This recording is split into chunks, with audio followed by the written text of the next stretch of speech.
All right, hey there. Good morning, everybody. Chris Franks with Texas West Capital. It's just after 11 a.m. Central Standard Time here on Monday, the 26th of October, 2020, San Antonio, Texas. Great to have you all checking in as always. And man, oh man, this weather change. My allergies are killing my eyes. So we may not make it a full hour today. My eyes are just watering real bad and burning real bad here because of the allergies. So it makes it hard to stare at the screen there. But we're going to work on through this, guys. Hey there, I see Amber Lee's here already this morning. Sir Hold is here. Satoshi Ray Bitcoin. Greg Nevlusian, Telluride. What's going on, guys? You'll trade me 0 degrees. I'll tell you what, right now, I'd be okay with that. 0 degrees means no allergies. And so at least I can, as long as the power's working, internet connection's working, so I can get all that information out to you guys over in Discord. Everything's good, but other than that, man, just staring at the screen really just kills your eyes when the allergies are kicking in. Hey there, Block Tech. Gerben's here as well. Crypto Mowgli. Casper, good to see you guys. Hey, as always, guys, don't forget you can join us at howtotradetowin.com. And as I mentioned last week, it'll be today. So probably when we're done with the stream here this morning, I'll open up tiers 1 and 2. Those are going to be open for a limited time, guys, and only for a limited number of people. So, if you're new and you wanted to get in, but maybe wanted to get in one of the lower tiers, tier 1 or 2, not tier 3 initially, this is going to be your chance to get in. Once it's closed, though, again, I'm not sure how long it'll be closed. Like we did last time, it's been closed a while now, as we've been working through making sure that we can continue to take care of everyone as we try to. And so the last thing we want, is just this ton of people, and then we can't do the things that we want to do how we want to do it. We keep on opening a little bit by little bit. So this is your opportunity. It may open again before the end of the year. It may not. I don't know. So we'll have to see how it is. It's the end of October. Real iffy about the end of the year. But anyway. So if you want to get into it, guys, keep watching it after this stream here today. A little bit later, at some point, that'll open up, and then you'll be able to get in there and get on in there with us. Let me see here. By the way, in case you don't know, especially if you're tier 3, over 30 hours of education, over 50 setups a week. For tier 3, you got chart requests and chart critiques, and we've even got for all the tiers, we've got a macro finance or a macroeconomics, finance, and money channel where we discuss and pay attention to more of the larger macro ideas that go on, which is not your Twitter stuff. It's not the government's printing money. QE means it's printing money, so there's inflation. All that nonsense. It's real understandings of what QE is and what asset inflation is and why it happens and where it may lead and stuff like that. So. Yeah, I mean, it's got so much stuff we do. Gosh, it's just crazy. Anyway, let's go ahead and jump on in here, guys, see what's going on. That DXY needs to bounce more, Brian? Yeah, I agree. But you know what? I'll tell you, honestly, right now, I expected, I was kind of, as you guys know, kind of looking for DXY to head down a bit more. We'll talk about it here in a minute, about the possibility of maybe a triangle forming, but it's actually, it's been a little relentless on its push up this morning, which has been great for the USD Canadian dollar. Between that and oil dropping, oh man, that's been a great trade. Again, making a ton of money on that one. And so, you just got to pick your trades, guys. Pay attention to what's going on around you. Pick the right trades. The USD CAD is an easy trade. It's been easy. Other ones a bit more. Other ones that are tied more to the DXY have been a little bit more challenging, like the Euro USD, the USD Yen, things like that. Great British Pound been just dropping like a rock against the USD for a while now. So there's a lot of trades out there, guys. It's just about finding those trades that the ones that matter, the ones that make sense. Not trading everything just because. All right. Hey, what's going on, Sean? Spiral Architect, good to see you guys. So this morning, what do we have? Well, we have, last week we talked about some possible scenarios up and down. Price went up rather than down. That meant those scenarios that we're looking at down were taken out of there. And so we get to this point right here. And so what's the bigger picture? Well, the bigger picture, I think, is this right here. You've got this blue. I've got this blue channel here, and this comes off this area right in here. And so why is it important? Well, because you've got this breakout here on good volume and candle spread, and then you've got retest of this resistance as support, which means that if you're going to bounce off this area where we're at here, the odds should be continue higher here. But if you're losing this swing low here at this resistance, the odds are significantly increased we're heading down. So, I mean, I think the trade right now is kind of simple. If you head up through this swing high here from the end of last week, let's see, what is that? Probably around Friday or so, the 24th. If you head up through that line there, then, you're looking at the minimum target of this supply structure EQ here at about 13,610 or so. If you're declining through this weekend swing low here, the 25th, yesterday's swing low, well, in that case, now you're starting to look, lower. Now, I think if you're dropping through this area here, you're looking down here toward this 12,000 to 12,100. However, we do have 12,500 along the way here, 12,550, which is really, let's see here. Let me zoom in here a bit for you. So 12,550 is this area right here. But you've got this swing high area right here, right around 12,475, 12,500. So even though I would be looking for a move back toward this 12,100 area, make sure you're watching that 12,500 area as well. Could get a bounce off that. But, right now, we're having a decent sell-off this morning. Let me get back in here in 15 minutes. So we hit the range high here, this trading range here, the resistance. We hit that and immediately got shoved back down. What is that? It's a decline here of about 13,250 down to about 12,950. So that's a $300 drop right there, guys. Just in about an hour or so. That's a pretty good drop. So and we went below this swing low here. So what you're looking at is, do you get below this swing low? Do you get below this 12,909 and 35 cents here on Coinbase? If you're getting below that, that really increases the odds that you're heading lower. But, again, if you want to play it level for level, well, once you get through that, you're going to watch this trading range swing low here at, what is this? Right down here at about 12,698.02. So, this is the way you do this. If you drop below this, see if I can get this straight on here. There we go. If you drop below this swing low right here, you should be looking at this swing low here at the bottom of the range. If you're dropping below that, well, then that kind of really opens up a lot there.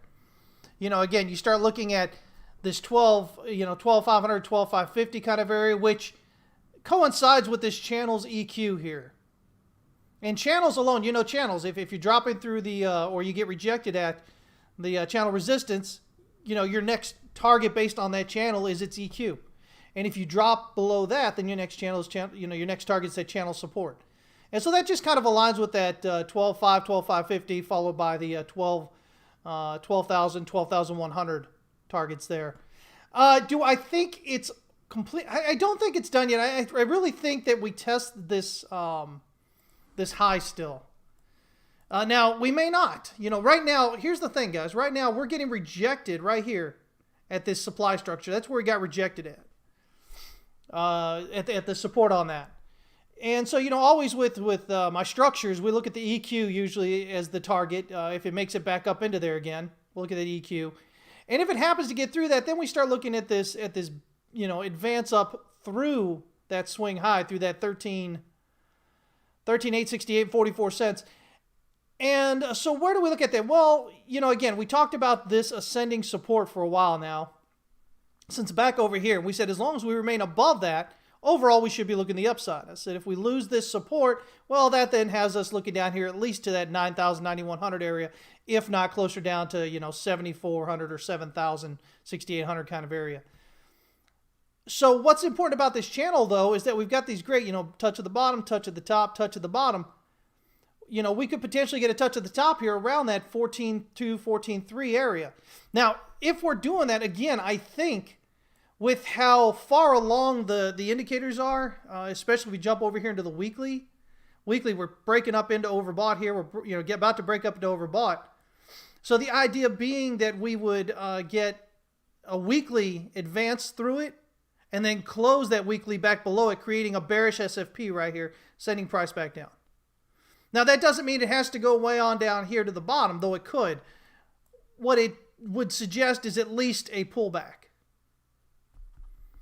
But what gets interesting is if this is a 1, 2, 1, it'd be a 1, 2 here, and then this is 1, 2 of 3. So 1, 2, 3.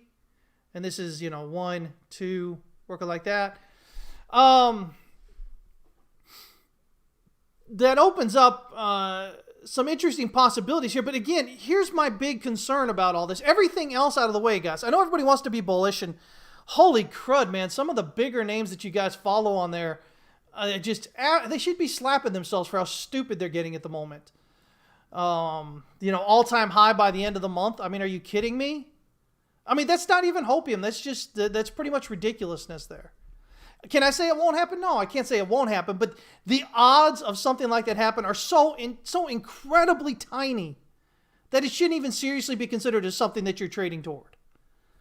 I mean, it's just absolutely asinine to consider that we're going to have an all-time high by the end of the week. By Friday, 5 days from now. And everybody wants to point back to, 2017, guys, right here. This was the peak of euphoria here. We are not there. This happens at the end. We are not there. All right? Now, here's my big problem, though. Again, as I continue to tell you, your wave one of your next... So this is your wave of the larger degree here. You got the one and then the pullback, right?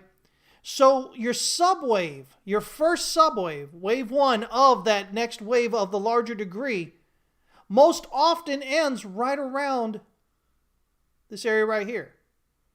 Right around the termination point of your wave of the larger degree. Previous wave of the larger degree, okay? My problem is this right here. If this is one, this is pulling significantly away from this area here. And this causes me pause. Right here. It's the 65% retracement. That's a solid, wave 2 type thing. Not that this is 1 and 2 here, but I'm just saying, this area, usually if you're getting a rejection in this area on your first subwave, it means it's not a subwave. It usually means it's part of a correction, an ongoing correction. But I know nobody wants to hear that, right? Everybody wants to say that, we're definitely going down. It is what it is.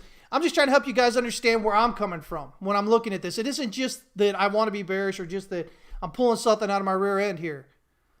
These are, when you do something for a very long time, you start to notice things.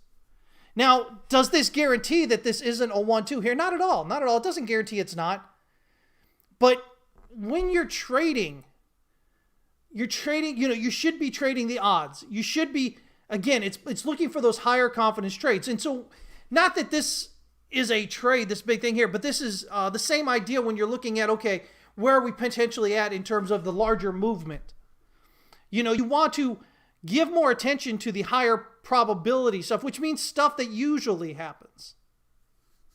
All right?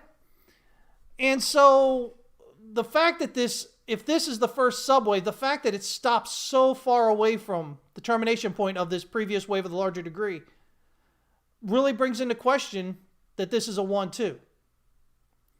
Again, it doesn't have to make it's not, but for me, for somebody who's been doing this for a very long time, that increases the odds that this is just, corrective still here. What we've talked about. Now, either way, locally anyway here, I think we're going to have a weekly pop above that swing high and then a close back below us to give us that bearish SFP, swing failure pattern here, and send price down a bit. Right now, we're still holding around that R1 pivot on the weekly. We're still holding here. We just hit this this supply structure support there and got rejected off that. Weekly we're getting up here into overbought.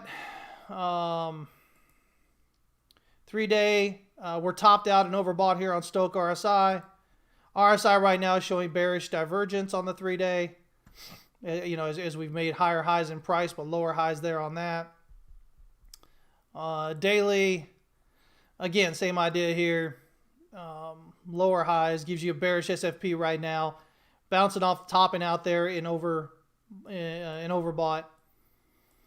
Now, nothing's happened on these lower time frames that suggest we go down and whatever yet. But again, zooming into the 15-minute like we did, it's do we move above the swing high or below the swing low? I think it's just kind of where we're at the moment here. Now, if we're losing this support here, then I think things start looking a lot more interesting to the downside. If we're remaining in here, this is what you want to see. Is if you're getting a pullback, you really, to feel as safe as possible, you really want to see price staying kind of above this area here. This what is this? 10,500 or so to 11,200, that kind of big area there. You can see it dip on into there and bounce out, but that's kind of the support area there. All of a sudden below that 11.2, now you're dropping back down below this swing over here, which was support or resistance, support, resistance, support, all this kind of stuff in this area. And so again, it really does open that move to the downside. So, I mean, these are the things you're going to watch, or you should be watching, on the different time frames as price continues to unfold, as price action continues to unfold there. Let me see here. Hey there, Crypto PNL. Good to see you. Okay, yeah, let me remember to get that COT report. Let me see if I can, let me do that here real quick while I'm thinking about it. Let me see here. Coin futures COT report. All right, give me just a minute here. I'll pull that up here in a minute. All right, who else is here? Baker, what's going on, buddy? Good to see you. LG as well. Let's see here. Ultrexian thinks a big dump is incoming. Could be again. This is a pretty good start to it here locally, but you got to get follow through. But the thing is about this is that follow through is what would cause a larger dump. Everybody right now is buying these dips. But if you lose this right here, this area right here, as you can see, this support resistance area, the crowd starts getting a bit more bearish. And if you lose this right here, they become really bearish, at least short term. And they sell because now they didn't sell here, they didn't sell here, they didn't sell here. At this point, they're going to try and want to sell. And then they're all going to want to beat everybody else. Because, in their mind, they've already lost 13,350 down to 12,600 or 12,700. So in their mind, they've already lost $650 of profitable movement. For a lot of them, they bought in this area here, whether it's here, here, or here. Right down in this 12,670 to 12,770 kind of area. So if you're dropping below that, I mean, you should see a deluge of selling coming on, which again then gets you down. Like I said, watch the 12,500. But initially my thought is closer down to that 12,000, 12,100 kind of area. But either way, I think we still get the final move up toward that, at least the EQ here. But I'm thinking, above it toward maybe this ascending channel resistance kind of area. As far as the daily goes, let me see here. Back on the 5th, I talked about the idea that, we were on the or not the 5th, but back about 4 days ago, I talked about us being on a TD5 on the daily here. Let's see here. That was back here on the 22nd. And I said, we're here at the R2. I said, watch and see if we keep it up here around the, by the time we hit that TD9 on the daily. And so that's kind of where we're at today. Now, if we continue dropping down below here, below this basically 12,937 area, that'll invalidate the 9 and make it a 1, a red 1. But if we close above that today, we get a TD9 here. And it's a TD9 again at resistance, which says, okay, well, we should at least have some sort of pullback, if not, reversal. So, but again, even a pullback, just what we're looking at locally there, is what I'm thinking, at least until it proves otherwise. Oh man, sorry about that. Until it proves otherwise for that. Let me see here. Let me see. We kind of catch up with you guys again. Zet, what's going on, buddy? I did have a great weekend, man. Guys, you guys need to do it too. Even if it's not the weekend, pick a couple of days that you guys just completely remove yourself from not just the charts, but electronics, guys. I go somewhere. I go out to the ranch where I don't have a very good, Wi-Fi access or cellular access and whatever out there. And so it forces me to stay away from, my phone and charts and everything else. And it's a great way to unwind, especially if you're looking at charts all week long, guys. And you have to do that. You absolutely have to. Because if you don't, again, as I've explained so many times before, you get all this stress built up in the backside of your head there and, it's subconscious. And you don't even really recognize it's there. But if you think about it, you'll say, oh my gosh, yeah, I was getting short with my kids here or with my spouse. And what it does is it ends up having you trade really poorly. Because emotional trading, guys, is what loses you money. And so it feeds into your positions. If you wonder why the heck do I keep removing my, my stop loss, or why do I keep removing my take profit and then I lose money, or I don't make as much as I could have? If only I'd kept it there. Well, a lot of times it's because you've got all that stress built up in you that you don't notice is there. Because a buildup of stress affects your emotions negatively. And then you end up trading based on that. And so you guys got to get away from it every once in a while. Let's see here. I'm Deuce. What's up, man? He says, look at the monthly and where wave 1 ends. It ends at the candle body of the 2017 peak. Yeah? Okay. I'm not sure why that's a big deal. This right here. Yeah. All this says is there's a crud ton of supply right here. That's what that says, especially up in this area right here. This 17,160 or so to the all-time high there. There's going to be a significant amount of selling supply pressure right there. But yeah, it got rejected right there. Sure, yeah. And here we are a little bit lower than that, getting rejected here in this supply structure here off this June of 2019 candle there. Sure, yeah. Oh my gosh, I am so sorry. I'm going to completely screw up your name there. I can't tell if those, I think those are L's, L-L-Y-E-S. If you want to spell it out phonetically, I'll do my best to pronounce it correctly. I don't want to even try and really just destroy your name. My apologies. I am from Texas. But what are you saying here? Can that be an ascending broadening wedge on the daily, weekly from May? We've talked about this a few times before. Let's see here. I think you're talking about from here. No, you're talking about from May. Oh, wait a minute. Okay, you're talking about from May. I was looking at down here in March. Let's see. I think I'm at a yes with you on this. I think I've got that on another one of my charts. Let's see here. Where you have basically, I think you mean this right here, correct? And then looking at potentially this right here. I think it's possible.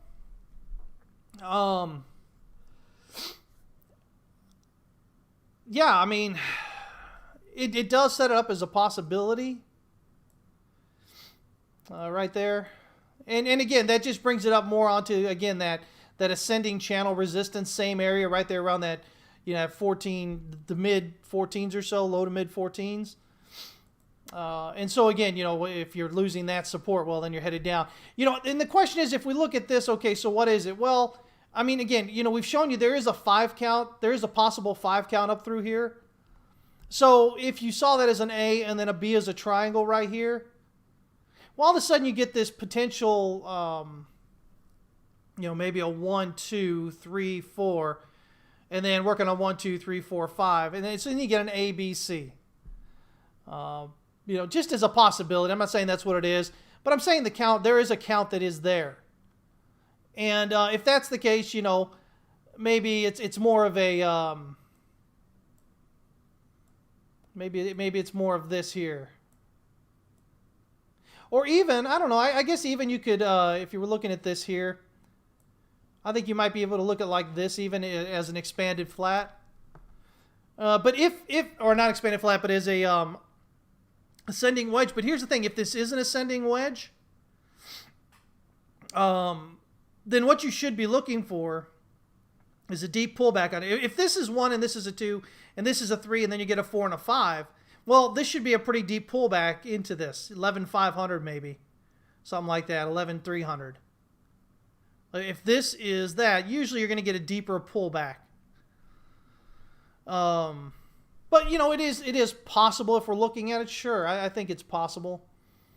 You know, could you maybe look at this 1, 2, 3, 4 as a triangle, and this is a 5 here as a again as this wedge? Sure, you could look at that as well. Again, you get a 1, 2, 3, 4 as a triangle, and then 5 up here that we're building out.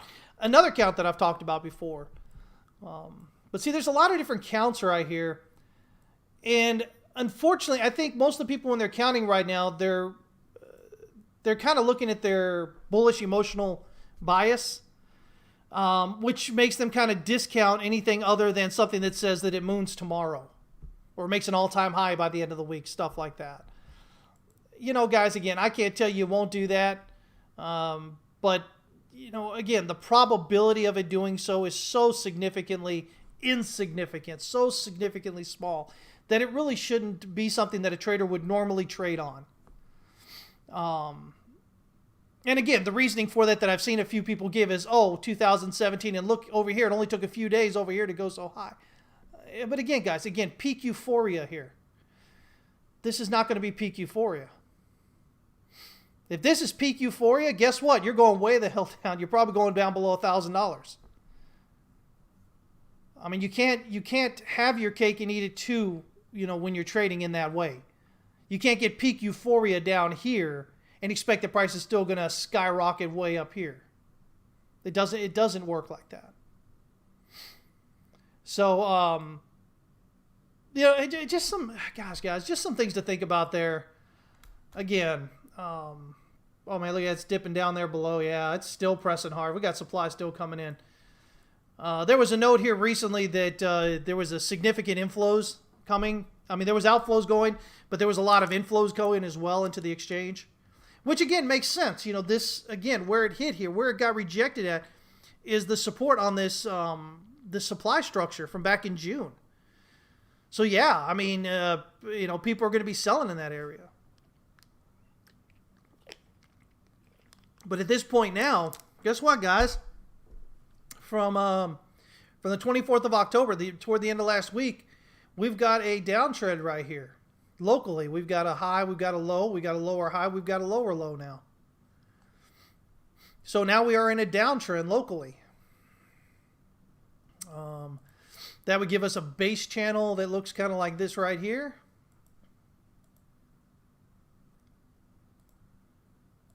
Let me see, about like that right there.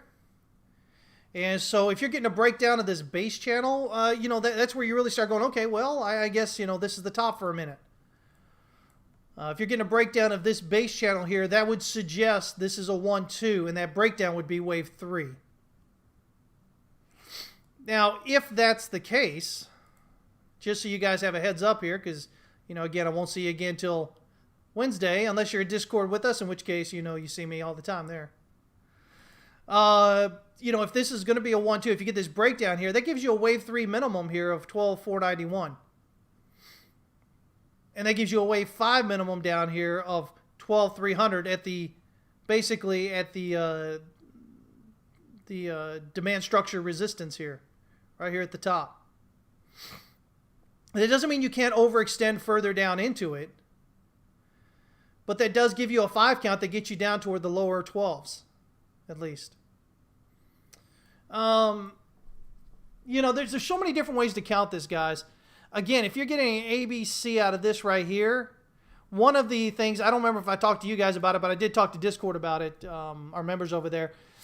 You know, this was an AB. If you see this as an ABC here, then this is an ABC here, and this gives you the start of a possible expanded flat. So you get A, you get B, And then you'll have a 1, 2, 3, 4, 5 for C. And then that would be wave 4 here, and then you'd have wave 5. Other ways to count it, you've got a local 3, 4, 5, which is the end of 3 here. Now, if that's the end of 3, well, then you're looking at an A, B, C, right? But even on something like that, you should be looking around that 12,000 for that 38.2 retracement, which is what you generally look for wave 4. Or potentially even a bit lower. So there's a lot of different possible wave counts here, which is why I'm just kind of off it at the moment. Because, you know, especially if you're newer, it's hard to keep all this in mind because you don't understand the relationships and the way that things could play out. So if I give you all these different possibilities and write them all up on the chart, you know, it can get confusing. So that's why we're just looking at levels here. Watch what's going on with that and then trade it based on them. Let me see here. Let me kind of catch you up with you guys. Zet says, even if we're bullish and go for a bull market, we need to correct for a bit. I believe, well, I hate to use the word need. You know, price doesn't need to do anything other than what it's going to do. But I would believe that we would have a corrective pullback of some sort coming somewhere in this, you know, this area right here. Yeah, I would definitely agree. If it is, sure. Thoughts on Ethereum long-term movement in regards to DeFi? You know, DeFi's got to prove itself, guys. So far, it's just shown itself as a gambler's market. That's it. It's not showing anything that's conducive to anything long-term at the moment. And so if all of it is a gambler's market, then Ethereum's not looking so hot for a while. I mean, it'll have a pop here and there, but overall should trend down if it's just gambling and DeFi. Yeah, everybody gets excited at first, but as the gambling continues on and they're finding it more and more difficult to make money in there, they won't keep trying.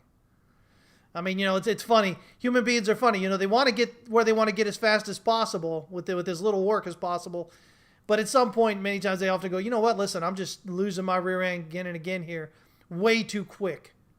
So I'm going to trade it differently. Trade something else, you know, so I can trade differently.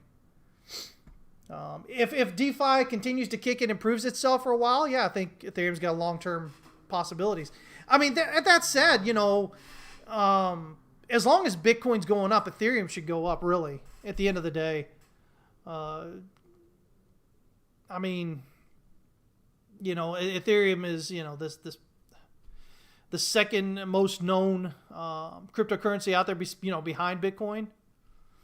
So yeah, I mean, if you know, if Bitcoin, as long as Bitcoin's going up, you know, Ethereum should go up. So in my view, Bitcoin should continue going higher overall, which means there's no reason, you know, unless Bitcoin doesn't do that, that Ethereum doesn't see its all-time highs easily and higher. But I was already talking about that back in, you know, 2018 when we started getting the pullback, and everybody's like, "Oh, Ethereum's dying, Ethereum's dead, it's going, you know, it's going to its grave." You know, and Litecoin and all that. I said, well, no. I said, as long as Bitcoin continues to perform overall, you know, once the correction's done and continues to go higher, then they'll both go up with it. There's, you know, everybody tends to get their personal thoughts, XRP, all these things in there. It's just silliness, guys. Stop trading with your emotions. That's why you keep losing money. And I don't say that to be mean. I say that to hopefully get your attention so that you understand. As long as you're trading with your emotions, you're going to lose your money overall. You may get lucky here and there and make a good little move here or there, but overall it's going to blind you to what's really going on. And I'm telling you right now, contrary to what anybody wants you to believe, there is nothing happening in crypto that is fundamentally significant for any particular coin. The only fundamental that matters still today in the market is Bitcoin. How is Bitcoin's health? Is Bitcoin rising or is it dropping? That is the only thing that matters long term right now. If you guys don't know, then you weren't around during 2017.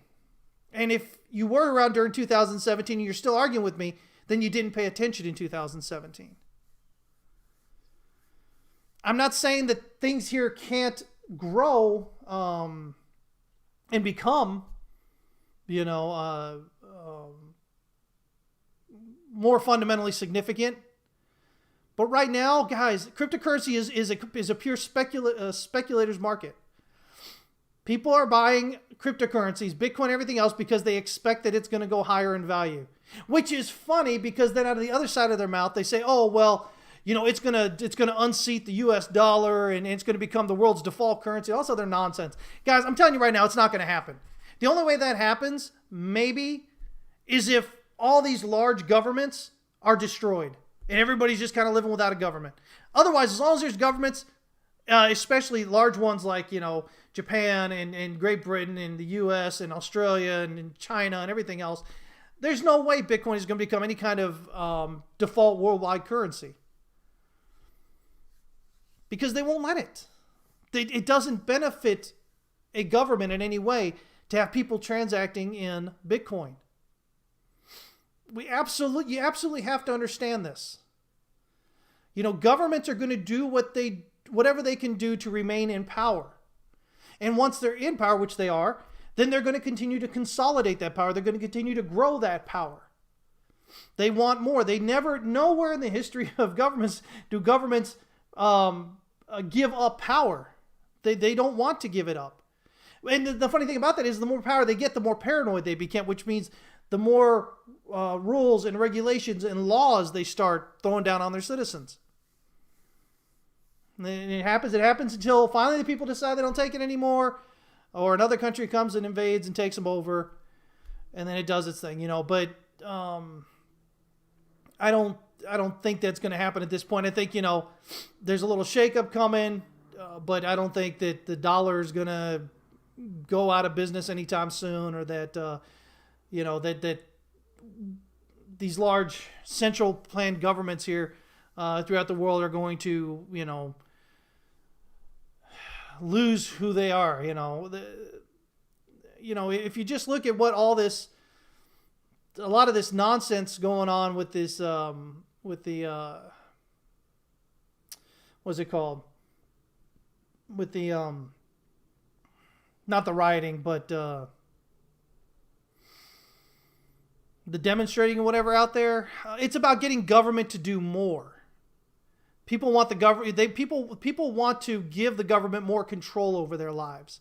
Now they don't view it that way, but that's what they're doing. And so that is going to increase centralized power's hold, not decrease it. But I think most people don't understand that. But it's funny, they don't understand it, but at the same time, that's exactly the reason why they're buying Bitcoin. Because they want it to go up in fiat value. Look at everybody calling it. Look, it's going to go up to 100,000. Look, it's going to go up to $1 million. Well, if you're really buying it for any other reason than speculation, then you don't care what it's going to go up to. But everybody cares what it's going to go up to, right? Make sure y'all are paying attention to these things. Don't just blindly fall in because it sounds like something you want to hear. And that's okay if you're buying it just for speculation. That's why I buy it. I don't even for a second believe it's going to become any kind of default large payment thing or whatever. No, not at all. My education, my background, puts the likelihood of that as pretty much insignificant. It is not going to happen. But that's okay.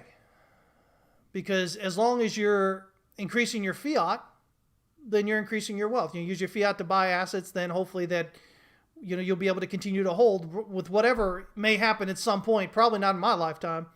Some big global shakeup that happens. But yeah. Hey there, 2000X, good to see you. Let's see here. LG says, I saw a whale map reported that holders are moving 80,000 Bitcoin in the past couple of days. Yeah, that was what I was talking about. Don't have much more context than that. Just wondering if you have anything like that on your radar. Yeah, pretty much the same thing. Just that there's a whole bunch of, like I said, 80,000 Bitcoin moving around out there. There is a significant inflow going to the exchanges. Now, is it just miners selling or whatever? I haven't looked at that. That could be part of it, but it's a pretty significant amount hitting the exchange. But again, it doesn't make. I mean, it makes perfect sense. It's not surprising. This is the supply structure here. It doesn't make. I mean, it doesn't surprise. It shouldn't surprise you that you're going to have these inflows when you're coming near that swing high from January 2019. You should be expecting a significant amount of selling in that area. Now, is it going to be enough to overcome whatever demand may be there? That's what we have to see. But we should be expecting that there, sure. Mads, what's up, man? He says, feels like peak euphoria on crypto Twitter, calls for 500K in 2021. Non-stop positive news. So let it be so we can scoop some 700 coins up. Yeah, I know, right? I've been talking about this lately, guys. Other things that concern me, as far as, are we bullish right this second, or are we going to, pull back first, or maybe even make a lower low first and then go up? The DeFi thing, guys. Stuff like that euphoric nonsense with DeFi, that, again, guys, that doesn't happen at the bottom of a bullish advance. It happens at the top, where people are just throwing their money out there just because. I mean, that's what you're doing with DeFi, guys. Completely gambling. You guys know that. You can lose it all, right? And so you're just rolling the dice, hoping it goes up, so you can get out with profits, right? But that type of stuff doesn't happen at the bottom. Remember, the bottoms of markets are generally when people give up. They're like, you know what? Forget it. It's done. I'm out of here. I should never have been in this stupid thing in the first place. What a joke, all this nonsense. But we don't have that. We have people, again, as Matt's talking about there, and as I was talking about earlier, talking about, new all-time high by the end of this week. Or 500,000 next year. Now, granted, again, like I said, I can't guarantee you it won't happen. But the odds of that happening are so minuscule that really they shouldn't be what you're trading based on. Because that means that anything else that happens, which is more likely to happen, is going to cause you to trade erratically and emotionally. And then you'll end up losing money. Don't want to do that. Let's see here. 2000X says, now we're in a downtrend. I expect a 30-minute candle to 15K. Hey there, Perrin. Good to see you. Let's see here. Tell you right, it says a break of 12,830 or so breaks my little ST ascending channel. Ascending channel from the 21st. Let's see here. 21st back over here. So I guess you're looking at this right here, right? Maybe like that or like that. Let's see here. Something like that, I guess. Yeah, a bit of extending, a bit of a channel there. I don't know. I would look at it maybe like this, because that gets you a low, a high, a low, a high. It gets all interesting there, the channel itself. But nonetheless, yeah, generally following this kind of structure up there more or less, yeah. You can at least, even if you're not big on the channel, if somebody watches isn't big on the channel because of that, you can watch that swing there. See if it drops on down below that. And you'll notice, look at where that's coming with where we are right now. It's pretty close to that descending channel support as well. So, yeah. Let me see here. Jay Quinn, what's up, man? He says, I've been hearing how huge players are trying to do everything they can to get supply from the retail whales. Well, everybody's got a narrative right now. And most of those narratives, believe it or not, guys, are based on, and probably shouldn't be too hard to believe, are based on the idea, this bullish emotional position. So be careful when you're looking at all that. And that isn't in any way, a response to your statement there, Jay. It's just you reminded me to talk about this, and that's just something we have to be aware of, guys. Again, I keep trying to point out all these things that most retail traders aren't paying attention to, because it's really easy to get you excited, right? Let's face it. If you're coming in and you don't have any real market experience, and you just heard that, hey, Bitcoin's the way to get rich really quick and all these things, then when people are talking very bullishly about it, you're going to get excited about it, right? And I just want to help you, recognize, or at least think about what may be leading people to say, and the things that they're saying. Where are they coming from? It doesn't mean that that whatever they're coming to is wrong. But here's the thing, guys. If you're right for the wrong reason, that is very dangerous. Think about it. If you're right for the wrong reason, so if you think price is going to go to A, B, or C based on whatever you're formulating in your mind is the reason for it, and it goes to A, B, and C, but it goes to it for another reason, the problem is you won't know. You're going to believe it's because of what you thought, which is going to convince you that you need to put even more money in next time because you're so right and you're so smart. So being right for the wrong reason is a very dangerous thing, and you need to learn that when that happens. You need to pay attention whenever you're doing that. Again, guys, I think you all spend too much time worried about being wrong. Don't worry about being wrong. Just make sure your risk management's in there correctly. The reality of it is you're a human being. You're going to be wrong a lot more than you're ever going to be right. Most of the big traders out there, most of the people I know are wrong more often than they're right. But you know what you see online? You see all these people going, oh yeah, look at my calls. They're 80% correct. Oh yeah, we're doing all this, making all this money, blah, blah, blah, blah.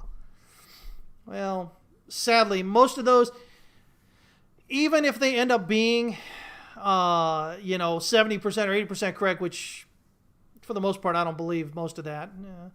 But even if it does, take a look at their risk management. It's usually pretty ridiculous, pretty awful. Now, I can have a style that is 80 to 100%, 80 to 90% correct if I choose just maybe 5 trades a year. You just pick the 5 trades, the ones that really stand out, the ones that really are just, glaringly in your face. Listen, this trade is doing this. But the more trades you take, the lower your strike rate is going to be. But again, that doesn't matter as long as your risk management is really strong. That's where it all gets down to, guys. Suckle the Mink, Hank, what's going on, guys? Let me see here. Jordan checking in as well. Jay Quinn says he reminds us that the church and state used to be combined at one point the same way money and state is combined right now. Funny how that works, isn't it?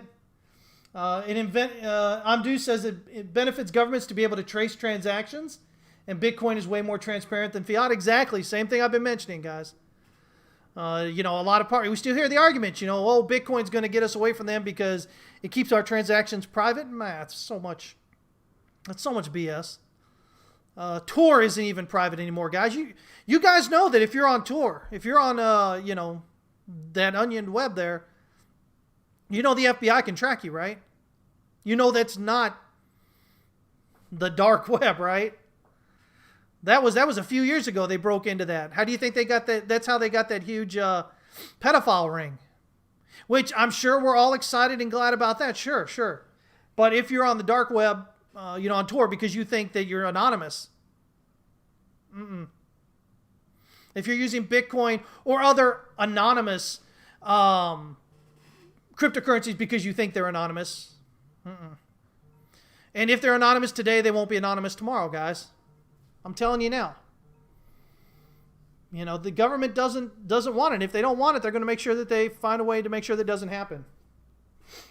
Well, let me see here. Hey, Darren, you doing good on the hot takes from last night? Awesome, man. I love to hear that, buddy. I love to hear that. Hank says AML, KYC, CTF are getting more and more strict, not less strict. Exactly. Main driver, USA. It is. USA and the, FISA and all this other crap, kind of exerting their pressure over the world. It is what it is. So don't think it's going to become easier. It's going to become more difficult to try and hide stuff. Let's see here. Let me see here. Telluride says the only reason I see that governments don't just ban Bitcoin, they like the capital gains tax just fine. And if criminals are dumb enough to use it, it's easier to track them. Yeah. I mean, really. Or again, I went off on that one thing. I gave you guys a chance to call me conspiracy theorist not too long ago. I said, what if Bitcoin was created by, government alphabet agency, CIA, NSA, something like that? The reason being to see if they can get widespread adoption on it. And if they can, well, then they go to the digital dollar, basically. And then they go ahead and ban crypto. They ban Bitcoin and all that. Again, guys, I know it sounds really crypto. Sounds really conspiracy theory and whatnot, but I don't really believe it. But man, if it happens, you'll go, holy crud. Chris was talking about that. Stranger things have happened. And I only bring that up because stuff like that could happen. Realistically, it could. And if it did, so many people right now are in crypto with money they can't lose. Thinking that it's going to be the next savior of them, thinking they're going to get wealthy and rich just by buying and holding it. And then all of a sudden one day government comes in and says, oh, it's banned. And instantly it all dries up. And you can't sell it quick enough. I don't think for a second that couldn't happen. I'm not saying it's going to, but, again, crazier things have happened in this world. Who knows, right? Crypto Magley, have a great day, buddy. Chris Stevenson says, interesting announcement from the IMF last week calling for a new Bretton Woods moment. Some are saying this may be the end of the debt cycle and usher in the new bank coins and force some sort of renegotiation. Woo, that'd be crazy times, wouldn't it? The volatility out of something like that would be insane in the markets, man. A lot of money to be made for traders if something like that happens, guys. So just keep watching for that, okay? Because there'll be a lot of people scared, a lot of people want to take advantage of it, and so there should be a lot of volatility with that. Let's see here. Let's see. Oh, Regular Toaster on Discord says, thank you this morning's hot takes. I'm already making bank. I love it. Let's see here. Pixafin, yes, it's still on the table. How likely is it? I don't know. If you're looking for me to give you some kind of statistical analysis, no, I don't do that. I'm not going to tell you that. I'm not going to be like the rest of the fools online. They go, oh, you know what? There's an 80% chance this is going to happen. That's such nonsense. None of them are going through statistical analysis to figure it out. They're just giving you some number off the top of their head. Don't ever fall for that nonsense, guys, okay? But, again, when you zoom out to this wider time frame, as we kind of talked about last week here, depending on how you read this, if you read this as an ABC here, ABC, A, B, and then this could be a C up toward, but it would really need to get up toward that 18,200 because that puts you at a 90% retracement, which is what you look for a flat.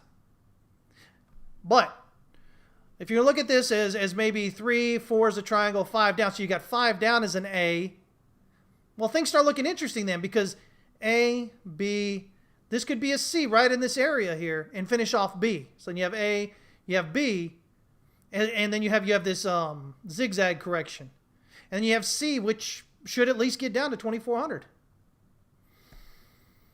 But as always, this has never been guaranteed. It's always just been an idea that could potentially be playing out. And some of it's supported by the ideas of DeFi and euphoric stuff that's going on right now. And how it usually identifies that there's too much euphoria at the low end of the next advance. Again, price usually advances pretty quietly until it gets near that high, and then people start getting interested in talking. But usually prior to that, it's not talked about a whole lot. It's pretty quiet. Everybody kind of gave up. And then again, like we were talking about this morning, if this is 1 here, it stops so low below that swing high there, that really makes me, keeps me cautious. That you should question that. Again, most of the time, you're getting a wave 1 closer, the sub wave 1 of that next wave of larger degree around the termination point of the previous wave of the larger degree. So we'll see what happens as this continues to play out. We play the levels as it's working out there. Just like we did this morning, looking locally and then kind of moving out from that point. Oh, man. I'm so far behind you guys. I'm sorry for that, guys. Cot report. Thank you for the reminder there, Block Tech. Oh, man. It's getting late here. So here we go. Here's the recent Cot report as of 10/20/20. So it's last Tuesday. Remember, it's released on... The information comes in on Tuesdays. It's released on Fridays. So we got the report Friday, but it is as of last Tuesday, so almost a week ago. What do we have? Non-commercial. These are your pro traders. We have an increase of 1,428 long positions, an increase of 1,684 short positions. So pretty even, but still leaning toward the short size. Overall, they are net short, 99.91 versus net long versus their longs, which are only 73.30. So they are net short still. But, it's pretty even change from the week prior, the week of the 13th. That Tuesday. If we look at retail, seriously offside still with the long, 3,072. Long positions versus 369 on the short. And this week, this previous week, they added 111 to their longs and removed 117 from their shorts. So they are very net long and adding to it, increasing their net long exposure here. Professional traders are more muted, still leaning slightly short, overall short, but pretty even there as far as they're going on that. So we continue to watch it as it plays on there. We'll see how it goes. Do I think we'll get crazy volatility during the U.S. election days? Just in case, I'll mark my chart to make sure I don't take unnecessary risk during the video. Yeah, as a matter of fact, I think right now, I think for a week prior and then at least a week after, we might have a lot of volatility as people start positioning for what they think may happen. I really think so. We've already seen volatility this month, coming up here a bit, especially more lately. And I think that's all as again, people positioning for that. But it just goes within our larger wave counts. Your tier 3, you know what I'm talking about when I look at the when you look at those updates we do for things like the stock market and whatnot, and how that's pulling off there.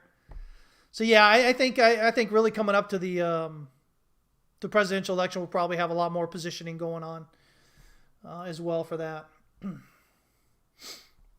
Let's see here.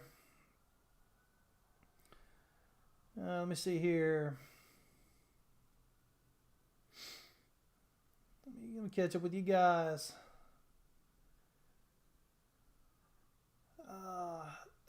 What's going on, Data? You got to stop buying and selling tanks and shotguns on tour, dang it. And there's actually a place over here, guys, near San Antonio where you can pay to tool around in a tank. Believe it or not. Yeah, we got a lot of land out this way. People do crazy things with it. I think I need to take my dad there next time he visits. That'd be pretty cool. Block Tech, you're welcome. Sure. Anyway, guys, yeah, that's it. We've been here an hour. I got to go. DXY real quick here before we jump out here. It continues to try to push up. We've looked at a couple of possibilities. One is it's done here, and this is a 1 and this is a 2. Okay? That's still possible. I've got an alternate count on here, which has this as a 4 and a 5, just heading a little bit lower there. But even with this being a 4, this could be A, B, C, D, E. Get a triangle going as a 4 and then a drop down to 5. So what you're looking for, until it gets above this swing high up here, this 94.72 area, until it gets above that, it's still potentially a triangle or, a 4 with a 5 headed down here. But watching it right here, this starts getting interesting here. We've got a 1, 2, or, even a 1, 2, 3, 4. Be getting a 5 out of that. So we want to see what's going on here. We've got pretty close proximity to the swing high up here this morning, which suggests that we might get a bit of a pullback here, and then it'll push higher. I think we're going to get a higher high off of it. If you get an advance through this descending resistance here, that's the keep your ears perked up moment. That should get your attention. Again, it doesn't guarantee that the bottom's in. We definitely need to move above that swing high up there. But that's going to be your first potential clue right there, would be the move through that descending resistance on that. So we'll see what happens with it. But a little bit surprising here. DXY continuing to push up a bit. So yeah. As long as it's doing that, your Euro USD, USD Yen, Great British Pound USD, CAD USD, Swiss franc, those those ones that are making up the DXY, they should respond appropriately. If the dollar's going up here, they should see dollar strength in those pairs, and then of course weakness to the other side of it. So yeah. All right, guys, I'm gonna get out of here. You guys have a great day. Don't forget, here today, I'm gonna see if I can do it here in a minute. If not, it'll be sometime today. We're gonna open up this tiers 2 and 3 for y'all. If you're new and you want to join us at one of the lower tiers, make sure you jump in and do it. Again, it's only going to be open for a limited time and only for a limited number of people, so we can continue to provide, hopefully, the great level of service that I believe that we are providing as it is now. So make sure you can jump on in there if you miss it. Not really sure when we're going to open it up again yet. So just kind of keep that in mind, all right? Y'all have a great day. Thanks a lot so much for joining in. As always, remember, the only thing that you control in the market is how much you lose. Risk management, guys, that's where it's at. All this other stuff that I talk about here, all these other things, these lines on the chart and wave counts, all this other stuff, that's all secondary, guys. That's all secondary, all right? That's your whipped cream cherry on the top. Where you make your money is with your risk management. Don't ever forget that. All right, I'm out of here. You guys have a great day. I'll catch y'all on Wednesday at 11 a.m. Central Standard Time. Unless you're in Discord, I'll see you guys in just a bit. Take care.